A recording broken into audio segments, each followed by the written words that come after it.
Bismillahirrahmanirrahim. Assalamualaikum warahmatullahi wabarakatuh. Alhamdulillah rabbil alamin. Wassalatu wassalamu ala asyrafil anbiya'i wal mursalin Sayyidina wa maulana Muhammadin wa ala alihi wa sahbihi ajmain. Qala Allah ta'ala fil Qur'anil Karim, a'udzu billahi minasyaitonir rajim. Fabima rahmatin minallahi linta lahum walau kunta faddan ghalidhal qalbi lanfaddu min hawlik fa'fu anhum wastaghfir lahum wasyawirhum fil amri fa idza azamta fatawakkal 'alallah innallaha yuhibbul mutawakkilin. Hadirin kaum muslimin rahimani wa rahimakumullah. Alhamdulillah di sore hari ini kita semuanya bisa berkumpul kembali, berjumpa kembali di dalam kajian hadis arba'in. Dan insyaallah di hari ini kita akan membahas hadis arba'in nomor ke-27. Bismillahirrahmanirrahim. Qala al-muallif rahimahullah. Penulis buku ini Al-Imam An-Nawawi rahimahullah mengatakan, Al-hadithu as-sabi'un wal ishrun. Hadis ke-27. Anin Nawasi ibni Sim'ani al-Ansari qala. Dari An-Nawas bin Sim'an al-Ansari, semoga Allah meridhoinya, beliau berkata, Sa'altu Rasulullah sallallahu alaihi wasallam. Aku pernah bertanya kepada Nabi sallallahu alaihi wasallam, anil birri wal ithmi, tentang albir, tentang kebaikan dan tentang dosa. Faqala, kemudian Rasulullah SAW bersabda, albirru husnul khuluq, yang namanya kebaikan itu adalah akhlak yang baik.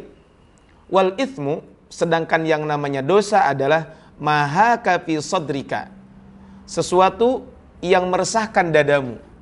Wa karihta ayyatali'a alaihin nas, dan kamu merasa benci jika perbuatan kamu itu diketahui oleh orang lain. Rawahul Bukhari wa Muslim. Hadis riwayat Imam Bukhari dan Imam Muslim. Di hadis ke-27 ini, Al-Imam An-Nawawi rahimahullah menyebutkan hadis yang lain yang maknanya semisal dengan hadis ini. Dari sahabat, dari An-Wabisah bin Ma'bad. Dari Wabisah bin Ma'bad radhiyallahu anhu, semoga Allah meridhoinya. Qala, beliau berkata, Ataitu Rasulullah sallallahu alaihi wasallam. Saya pernah mendatangi Rasulullah SAW. Faqala, kemudian Rasulullah SAW bertanya, Ji'ta tas'alu anil bir. Engkau datang untuk bertanya tentang kebaikan. Qultu, aku menjawab, na'am, iya. Faqala, kemudian Rasulullah SAW bersabda, Istabti qalbak. Kata Rasulullah sallallahu alaihi wasallam, mintalah fatwa pada hatimu. Albirru, yang namanya kebaikan itu adalah matma'annat ilaihin nafsu. Yang namanya kebaikan adalah sesuatu hal yang membuat hati, membuat jiwamu menjadi tenang. Watma'anna ilaihil qalbu, dan hati kita menjadi tenang juga. Wal ithmu, sedangkan yang namanya dosa adalah mahaka fi nafsika. Yang namanya dosa itu adalah sesuatu yang membuat jiwamu menjadi resah. Wa taraddadu fis sadri, kemudian juga di dalam jiwa kita, di dalam dada kita menjadi bimbang. Wa in aftakan nasu, dan seandainya walaupun manusia telah memberikan fatwa kepadamu, maka apa? Wa aftuka, wa in aftakan nasu wa aftuka, walaupun manusia telah memberikan fatwa bagimu. Hadisun hasanun, hadis ini adalah hadis hasan. Rawainahu fi musnad Imam Ahmad, diriwayatkan dalam musnad Imam Ahmad, Wad-Darimi, dan Imam Darimi, bi isnadin hasanin, dengan sanad yang hasan. Kaum muslimin rahimani wa rahimakumullah. Hadis ini berbicara tentang satu hal yang sangat penting buat kita semuanya, yaitu bainal ithmi wal bir. Berbicara tentang dosa dan kebaikan. Tapi kita lihat dari hadis ini, ya, kalau kita lihat dari hadis Nabi SAW yang barusan disampaikan ini adalah bahwa dari An-Nawas bin Sim'an. An-Nawas bin Sim'an ini adalah seorang sahabat Nabi sallallahu alaihi wasallam. Imam Nawawi menyebutkan Al-Ansari, dinisbatkan kepada Al-Ansari, beliau adalah orang Madinah. Walaupun sebagian lagi mengatakan beliau adalah Al-Kilabi, ya. Namun yang lebih masyhur adalah memang Al-Kilabi, sebagaimana dikatakan oleh Imam Al-Maziri dan juga dikatakan oleh Al-Qadi Iyad. Beliau adalah sahabat Nabi sallallahu alaihi wasallam. Termasuk juga ayahnya adalah sahabat Nabi sallallahu alaihi wasallam. Beliau ini memiliki 17 hadis yang memang diriwayatkan secara sendirian oleh beliau diriwayatkan. Bahkan Imam Muslim menyebutkan di dalam sahihnya, kemudian juga Al-Imam Al-Bukhari rahimahullah juga menyebutkan di dalam kitabnya Adabul Mufrad kaitan dengan An-Nawas bin Sam'an. Kemudian sa'altu Rasulullah sallallahu alaihi wasallam. Aku bertanya kepada Nabi sallallahu alaihi wasallam. Pertanyaan yang disampaikan oleh beliau adalah ketika bertanya, An-Nawas bin Sam'an bertanya kepada Nabi sallallahu alaihi wasallam. Nah, kaitan dengan pertanyaan-pertanyaan ini memang ada beberapa riwayat yang menyebutkan bahwa An-Nawas bin Sam'an itu bertanya kepada Nabi SAW. Makanya Al-Imam Muslim menyebutkan pertanyaan-pertanyaan ini di dalam kitabnya Al-Jami' As-Sahih, di dalam kitabnya Sahih Muslim. Kemudian juga Al-Imam Al-Bukhari juga menyebutkan kaitan dengan riwayat ini. Nah, dari 3 riwayat ya, yang menyebutkan tentang riwayat An-Nawas bin Sam'an ini, ada 3 pertanyaan yang pernah beliau tanyakan kepada Nabi SAW. Yang pertama adalah beliau bertanya tentang hadis yang kita bahas ini, anil birri wal ithmi, tentang dosa dan kebaikan. Kemudian yang kedua, beliau juga pernah bertanya tentang Ad-Dajjal. Ya. Dan yang ketiga adalah beliau juga pernah bertanya tentang keutamaan orang membaca dan menghafal surat Al-Baqarah dan surat Al-Imran di akhirat nanti. Ketiga hadis ini disebutkan oleh Al-Imam An-Nawawi rahimahullah di dalam kitab sahihnya. Kemudian sa'altu Rasulullah sallallahu alaihi wasallam anil birri, tentang kebaikan. Ya. An-Nawas bin Sam'an bertanya tentang al-bir, bertanya tentang kebaikan. Apakah yang maksud dengan kebaikan ini? Al-Imam An-Nawawi rahimahullah, beliau mengungkapkan yang namanya kebaikan itu adalah ya, bahwa yang namanya kebaikan disebut dengan as-silah, yaitu pertalian. Kemudian juga bermakna al-lutfu, kelembutan. Kemudian yang bermakna ketaatan. Bisa juga bermakna persahabatan dan pergaulan baik, dan bermakna juga ketaatan. Semua terhimpun di dalam kata-kata husnul khuluq, akhlak yang baik. Ini disampaikan oleh Imam Nawawi di dalam kitab Al-Minhaj Syarah Sahih Muslim. Allah Subhanahu wa taala ya, membolehkan kita untuk tetap berbuat baik, albir, bahkan kepada non muslim pun. Allah ungkapkan di dalam surat Al-Mumtahanah atau Al-Mumtahinah ayat ke-8. La yanhakumullahu 'anil ladzina lam yuqatilukum fid dini wa lam yukhrijukum min diyarikum. Allah tidak melarang kamu untuk berapa? Antabarruhum wa tuqsitu ilaihim. Allah tidak melarang kepada kalian untuk berbuat baik dan berbuat adil. Kepada siapa? Kepada orang-orang yang memerangi kalian. Apa? Orang-orang yang tidak memerangi kalian, mohon maaf, adalah untuk berbuat baik dan berbuat adil terhadap orang-orang yang tidak memerangi kalian dan juga tidak mengusir kalian dari negeri kalian. Di sini disebutkan bahwa la yanhakumullahu 'anil ladzina lam yuqatilukum fid din. Mereka tidak memerangi kalian karena agama. Walam yukhrijukum min diyarikum, tidak mengusir kalian dari tempat tinggal kalian. Antabarruhum, untuk berbuat baik kepada mereka. Di sini kata-kata antabarruhum di dalam tafsir Al-Muyassar disebutkan antabarruhum, yaitu antukrimuhum bil khair. Kamu memuliakan mereka dengan kebaikan. Ini adalah albir. Jadi jita tas'alu anil bir. Kemudian apa? Sa'altu Rasulullah anil birri. Aku bertanya tentang kebaikan. Ini yang disampaikan, yang disebut dengan kebaikan. Sedangkan al-ithmu, karena juga dalam hadis ini ada pertanyaan tentang al-ithm, dosa. Apakah yang dimaksud dengan dosa? Maka dosa itu kata Al-Imam Ibnu Katsir adalah tarku ma amarallahu bi fi'lihi. Yang namanya dosa itu adalah meninggalkan sesuatu yang telah diperintahkan oleh Allah Subhanahu wa taala. Imam Ali Al-Jurzani beliau mengatakan yang dimaksud dengan dosa adalah apa-apa yang mesti diluruskan baik menurut syariat ataupun tabiat. Itu yang namanya dosa. Nah, ini adalah kalau kita berbicara tentang dosa. Jadi dosa itu adalah al-ismu, adalah dosa dan kejahatan.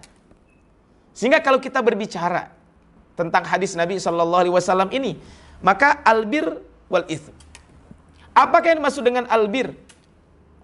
Yang dimaksud dengan albir itu adalah albirru husnul khuluq. Yang namanya kebaikan itu adalah ketika kamu memiliki akhlak yang baik. Ini adalah jawaban Nabi SAW tentang makna albir, sekaligus juga menjadikan definisi menurut syariat. Sehingga apa yang dimaksud dengan husnul khuluq, apa yang dimaksud dengan akhlak yang baik, maka Imam Nawawi ya, menyebutkan tentang husnul khuluq. Maka kata beliau sebenarnya akhlak yang baik selain bisa diketahui melalui petunjuk wahyu, juga bisa diketahui oleh manusia yang memiliki akal yang sehat dan jiwa yang bersih. Makanya tadi istafti qalbak, tanyalah kepada hatimu. Ketika Rasul bertanya, "Tas'alu anil bir," kamu datang untuk bertanya tentang kebaikan. Maka kata Rasul, istafti qalbak, tanya hatimu. Ini hadis tentang wabisah tadi menyebutkan. Artinya bahwa kebaikan itu, akhlak yang baik itu, di samping bisa diketahui oleh syariat, ini juga bisa diketahui melalui akal yang sehat dan jiwa yang bersih.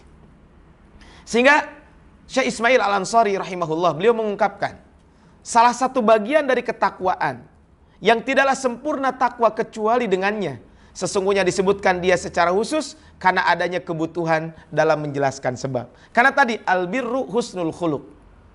Maka kaitan dengan antara albir dengan at-taqwa itu selalu digandengkan. Bahkan di hadis sebelumnya kita juga sempat membahas, ittaqillaha haitsu ma kunta wa atbi'is sayyi'atal hasanata tamuha wa khaliqin nasa bi khuluqin hasan. Jadi ini menyebutkan, sesungguhnya disebutkan al-khuluq, husnul khuluq secara khusus karena adanya kebutuhan dalam menjelaskannya. Sebab banyak manusia yang menyangka bahwa takwa itu adalah hanya hubungan dia dengan Allah saja. Padahal sesungguhnya kalau kita berbicara tentang takwa, itu pun adalah bagaimana kita baik hubungan kita dengan Allah. Dan termasuk juga adalah baik hubungan kita dengan sesama. Sehingga kalau kita berbicara secara ringkas kaitan dengan akhlak yang baik itu apa? Akhlak itu adalah bagaimana interaksi kita antara kita sebagai makhluk dengan Allah Subhanahu wa taala. Dan bagaimana interaksi kita sebagai makhluk dengan sesama makhluk. Maka takwa itu adalah menghimpun antara hak Allah dan juga hak-hak hambanya. Itulah yang diperintahkan oleh syariat. Kalau kita berbicara tentang husnul khuluq, husnul khuluq itu adalah bukan hanya kesempurnaan takwa seseorang, tapi juga merupakan orang yang memiliki husnul khuluq, dia akan mendapatkan derajat yang tinggi. Dan termasuk Allah Subhanahu wa taala akan memberikan keimanan yang paling afdal. Jadi orang yang paling afdal keimanannya adalah orang yang paling baik akhlaknya. Abdullah bin Umar radhiyallahu anhu pernah mengatakan, kuntu ma'an Nabi SAW, faja'ahu rajulun minal Ansar. Pernah satu hari aku bersama Nabi, tiba-tiba datang sahabat Ansar. Fasallama 'alan Nabi SAW, kemudian dia mengucapkan salam kepada Nabi SAW. Summa qala, kemudian Rasul bersabda, "Ya Rasulullah, wahai Rasulullah, ayyul mu'minina afdal?" Siapakah mukmin yang paling utama? Qala, Rasul menjawab, "Ahsanuhum khuluqa." Mukmin yang paling baik itu adalah orang yang paling baik akhlaknya. Kemudian fa'ayyul mu'minina akyas, siapakah mukmin yang paling cerdas? Kemudian Rasul menjawab, aksaruhum lil mauti dzikra, orang yang paling banyak mengingat kematian. Wa ahsanuhum lima ba'dahu isti'dadan, dan orang yang selalu banyak mempersiapkan terbaik kaitan dengan hari kematian. Maka kata Rasul, ulaikal akyas, mereka itulah orang-orang yang cerdas. Hadis riwayat Imam Ibnu Majah, kemudian juga riwayat Imam Baihaqi dan yang lainnya. Kaum muslimin rahimani wa rahimakumullah, inilah akhlak yang baik. Jadi kalau kita berbicara tentang akhlak yang baik, bukan hanya tadi penyempurna takwa kita, tapi ini pun untuk menyempurnakan keimanan kita. Dan mukmin yang paling baik adalah orang yang paling baik akhlaknya. Dalam hadis lain Rasul pun menyampaikan, akmalul mu'minina imanan ahsanuhum khuluqa. Mukmin yang paling sempurna keimanannya adalah orang yang paling baik akhlaknya. Sehingga kalau kita berbicara albir, bahwa yang namanya kebaikan itu adalah husnul khuluq, akhlak yang baik. Baik dengan Allah Subhanahu wa taala, termasuk juga tentu baik dengan sesama. Inilah sesungguhnya takwa yang hakiki. Bahkan Sayyidah Aisyah mengatakan, inna min akmalil mu'minina imanan ahsanuhum khuluqa. Sesungguhnya di antara mukmin yang paling sempurna keimanannya, mereka adalah yang paling baik akhlaknya. Wa altafuhum bi ahlihi, dan orang yang paling berlemah lembut terhadap istrinya. Hadis riwayat Imam Tirmidzi, dan kata Imam Tirmidzi hadisun hasanun. Hadis ini termasuk hadis hasan. Jadi kalau kita lihat kaitan dengan hadis ini, maka albirru husnul khuluq. Yang namanya akhlak yang namanya kebaikan itu merupakan akhlak yang baik. Ini yang disampaikan oleh Rasulullah SAW ketika seorang sahabat bernama ketika tadi ya seorang sahabat Nabi Shallallahu Alaihi Wasallam ya bernama An-Nawas bin Sam'an bertanya kepada Rasulullah SAW. Kemudian kalau dalam riwayat Wabisah itu diungkapkan yang namanya kebaikan itu adalah matma'annat ilaihin nafsu watma'anna ilaihil qalbu. Yang namanya kebaikan itu adalah yang membuat hati dan jiwa kita merasa nyaman. Hati dan jiwa kita merasa tenang. Itulah yang namanya kebaikan. Maka ketika orang melakukan akhlak yang baik, tentu hati dan jiwanya akan tenang untuk melakukan kebaikan-kebaikan tersebut. Sehingga dia tidak akan ragu, tidak akan merasa bersalah dan lain sebagainya. Kemudian berikutnya adalah wal ismu. Sedangkan yang namanya dosa apa? Mahaka fi sadrika. Dosa adalah apa-apa yang meresahkan dadamu. Kalau dalam riwayat Wabisah tadi disebutkan, yang namanya dosa itu adalah, kata Wabisah, kata Rasulullah, mahaka fin nafsi wa taraddada fis sadri. Yang membuat hati kita, yang membuat jiwa kita menjadi tidak tenang dan juga membuat hati kita menjadi bimbang. Itulah yang dinamakan dengan al-ismu. Kaum muslimin rahimani wa rahimakumullah. Kaitan dengan al-ismu ini, kalau kita lihat dalam hadis tadi adalah mahaka fi sadrika. Apa-apa yang meresahkan dadamu. Ini adalah penjelasan dari Nabi SAW tentang makna dosa yang ditanyakan oleh An-Nawas bin Sam'an. Sama juga yang disampaikan juga kepada Wabisah bin Ma'bad. Itu juga yang disampaikan. Jadi kalau kita lihat mahaka, ya, jadi di sini haka itu artinya bercerita. Jadi perbuatan tersebut membuat lahirnya protes di dalam hati. Dan seperti itulah perasaan setiap manusia yang melakukan dosa. Ada perasaan tidak tenang dan bersalah. Kemudian juga ada perasaan tidak enak dan merasa bersalah. Kecuali orang-orang yang memang hatinya sudah betul-betul tertutup, hatinya sudah mati dan hatinya telah kesat. Orang seperti ini tidak ada lagi kepekaan terhadap dosa. Baik atau buruk bagi dia tidak akan berpengaruh. Makanya Al-Imam An-Nawawi rahimahullah ketika menjelaskan mahaka fi sadrika adalah mata'ai taharraka fihi wa taraddada. Maka dadanya resah. Kemudian juga adalah dadanya taharraka fihi wa taraddada. Maka yang dalam dadanya itu resah, dadanya itu bimbang. Walam yansarih as-sadr.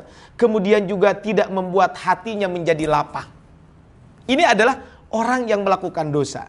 Sehingga dadanya menjadi resah, kemudian menjadi bimbang, dan juga dada juga tidak lapang. Dan ujung-ujungnya apa? Wa hasala fil qalbi minhu syak. Kemudian ujung-ujungnya mendatangkan kepada hati seseorang menjadi ragu. Kemudian wa khauf, dan takut. Kaitan dengan apa? Akan hal ini merupakan dosa. Jadi kalau kita berbicara tentang ini adalah hati kita resah, dada kita menjadi tidak enak, kemudian ujung-ujungnya kita menjadi ragu dan takut, itulah dosa. Makanya kata Al-Imam As-San'ani, beliau mengungkapkan, melahirkan perasaan gundah di dadamu dan kebimbangan. Itulah mahaka fi sadrika. Apakah kamu melakukannya karena hal itu tidak ada celaan di dalamnya, atau kamu meninggalkannya takut celaan dari Allah Subhanahu wa taala dan dari manusia? Yang seandainya kamu melakukan perbuatan itu tidaklah membuat dada menjadi lapang dan tidak pula mendatangkan ketentraman, takut, dan hal itu merupakan dosa. Ini adalah kalau kita berbicara tentang mahaka fi sadrika. Sesuatu yang membuat tadi dada kita menjadi resah, dada kita menjadi bimbang, dan membuat dada kita, hati kita menjadi tidak lapang, dan akhirnya kita ragu dan takut. Ini adalah dosa. Sehingga disinilah letak pentingnya hadis Nabi SAW yang pernah kita bahas. Da'ma yuribuka ila ma la yuribuk. Tinggalkan apa-apa yang kamu ragukan menuju apa-apa yang tidak kamu ragukan. Ini pentingnya kita kaitan dengan hadis ini. Kaum muslimin rahimani wa rahimakumullah. Kemudian da'ma yuribuka ila ma la yuribuk. Itu kan tadi hadis Nabi.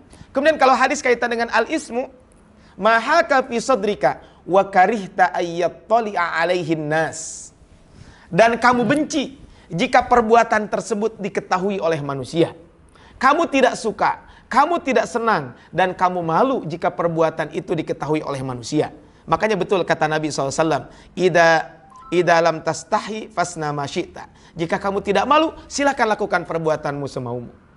Maka kalau kita lihat di sini bahwa kita tidak suka, kita tidak senang, kita juga malu jika perbuatan itu diketahui oleh orang lain dan nampak di hadapan orang lain. Karena mereka tahu bahwa perbuatan itu memang tidak pantas untuk dilakukan. Ini adalah kalau kita berbicara wa karihta ayyattali'u 'alaihin nas. Makanya kata Imam As-San'ani, beliau mengungkapkan wa fihi dalilun. Dengan hadis ini merupakan dalil ala annahu ta'ala qad ja'ala li nafsi idrakan lima la yahillu fi'lahu wa jaziran an fi'lihi. Dari hadis ini dari hadis ini dalil, merupakan petunjuk buat kita semuanya bahwa Allah telah menjadikan dalam diri manusia itu, dalam jiwa manusia itu ada pengetahuan tentang apa yang tidak halal dan juga apa yang dilarang untuk tidak kita lakukan. Ini kalau kita lihat dari hadis Nabi Shallallahu Alaihi Wasallam yang barusan kita sampaikan. Sehingga kata Syekh Abdul A'la Al-Mubarakfuri, beliau mengungkapkan bahwa dikatakan bahwa dosa itu adalah apa-apa yang meninggalkan bekas yang buruk di hatimu, atau kebimbangan, atau kamu tidak mau hal itu diketahui oleh orang lain. Kaum muslimin rahimani wa rahimakumullah. Tapi hadis ini jangan dijadikan satu patokan. Oh, berarti kalau kita tidak merasa dosa, tidak merasa takut, berarti tidak masalah. Tentu adalah kalau kita berbicara bagi manusia yang tipis rasa malunya, bahkan tidak ada rasa malu sama sekali. Mereka sama sekali tidak akan mempermasalahkan masalah baik atau buruk. Bahkan di antara mereka sudah tidak sensitif lagi kaitan dengan dosa dan kemaksiatan. Korupsi, riswah, sogok menyogok, dengan terang-terangan mereka lakukan, tidak merasa malu. Kemudian juga berzina, bahkan direkam, disebarkan sendiri. Kemudian juga menampakkan aurat dengan didemonstratifkan, dan seterusnya. Bagi orang-orang seperti ini adalah mereka sudah tidak rasa malu lagi ada pada diri mereka. Kenapa?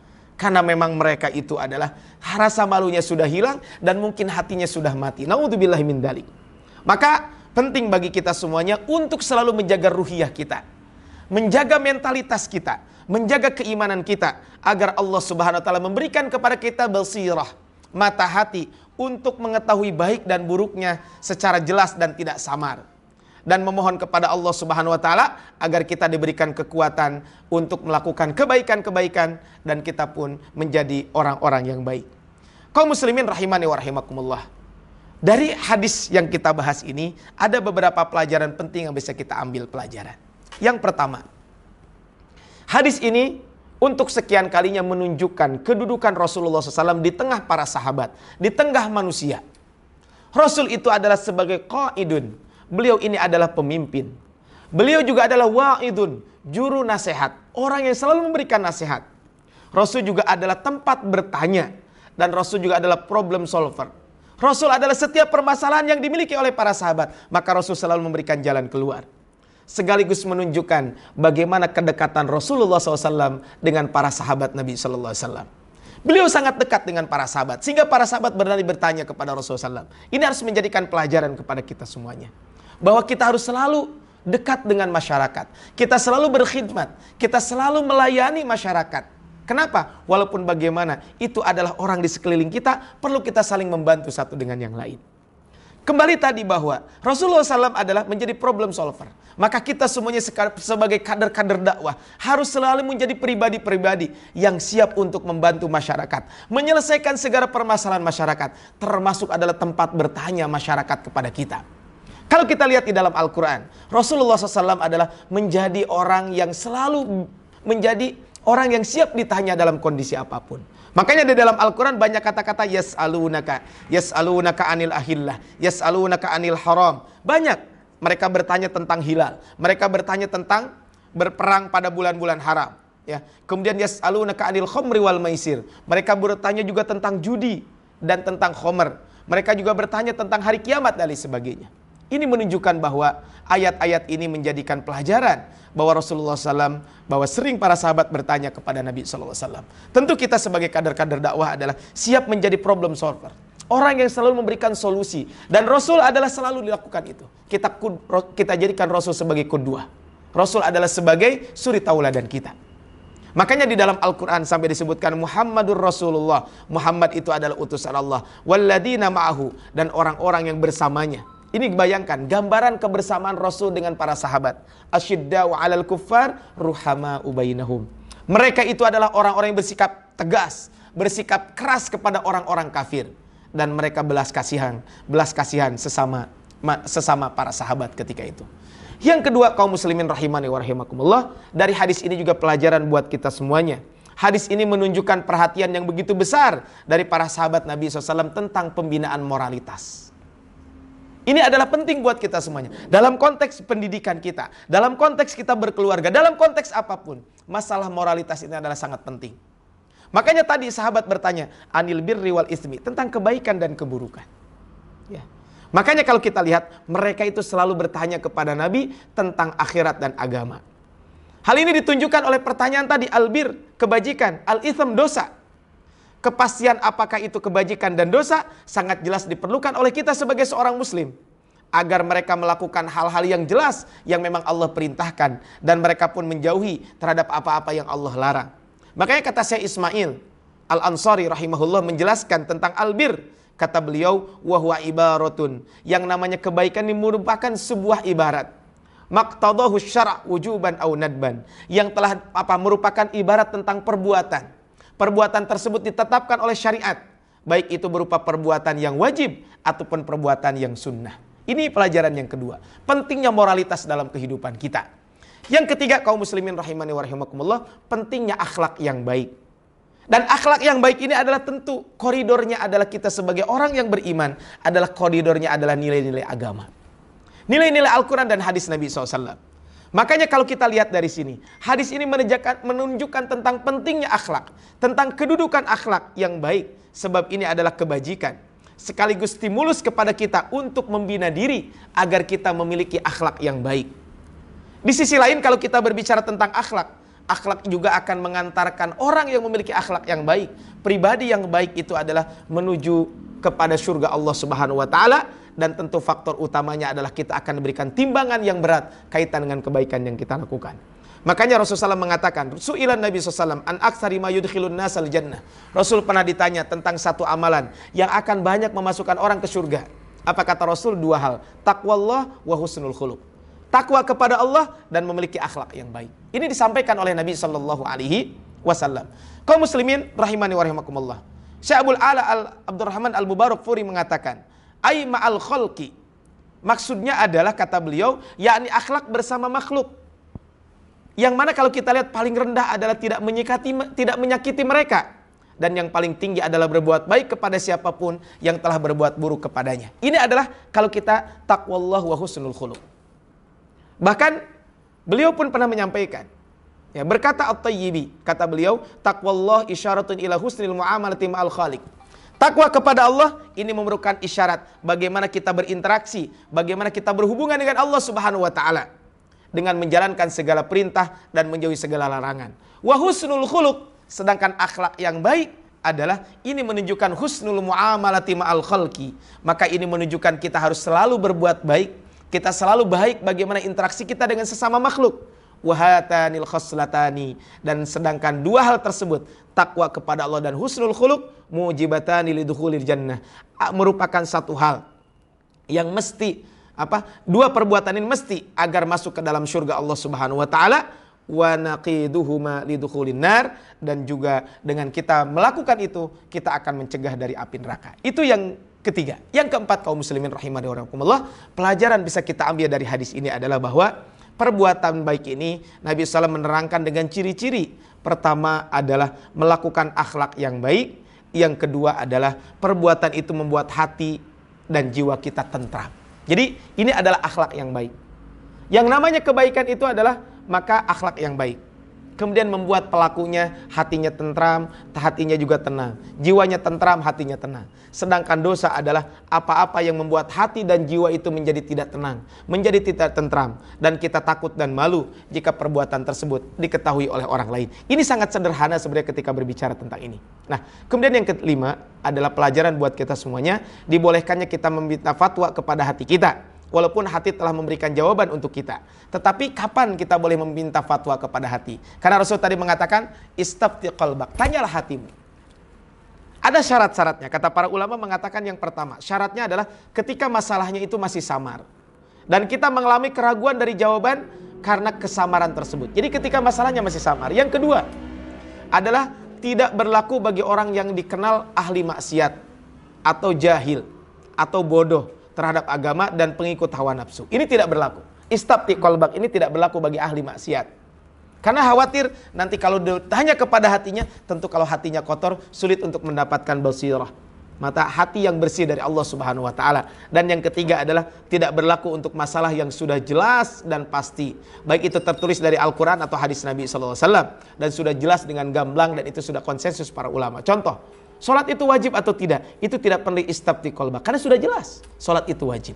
Ini adalah kalau kita berbicara tentang bahwa kita boleh bertanya kepada hati kita dengan 3 syarat tadi. Pertama, masalahnya masih samar. Yang kedua, memang adalah bagi orang-orang yang memang paham agama. Kemudian juga dia juga adalah orang yang hatinya bersih, jauh dari kemaksiatan kepada Allah Subhanahu wa taala. Yang ketiga, masalah tersebut adalah bukan masalah yang sangat jelas yang telah disebutkan di dalam Al-Quran ataupun hadis Nabi SAW. Kaum muslimin rahimani wa rahimakumullah, mudah-mudahan dengan kajian hadis ini menambah semangat kita untuk selalu melakukan kebaikan-kebaikan, dan ini pun menambah semangat kita untuk semakin menjauhi yang namanya keburukan. Dan ternyata kebaikan itu adalah sangat ringan, sangat mudah kalau kita ingin tahu ini kebaikan atau keburukan. Kebaikan itu adalah kalau membuat hati kita tenang, membuat jiwa kita menjadi tenang, dan itu pun termasuk akhlak yang baik. Sedangkan yang namanya keburukan adalah yang membuat hati kita, dada kita tidak tenang melakukannya, dan kita pun perbuatan tersebut malu dan tidak mau ketahuan oleh orang lain. Barakallahu fikum. Billahi fi sabilil haq, wallahu muwaffiq ila aqwamit thoriq, nasrun minallahi fathun qarib, ihdinas siratal mustaqim, fastabiqul khairat, subhanakallahumma bihamdika, asyhadu an la ilaha illa anta, astaghfiruka wa atubu ilaik. Assalamualaikum warahmatullahi wabarakatuh.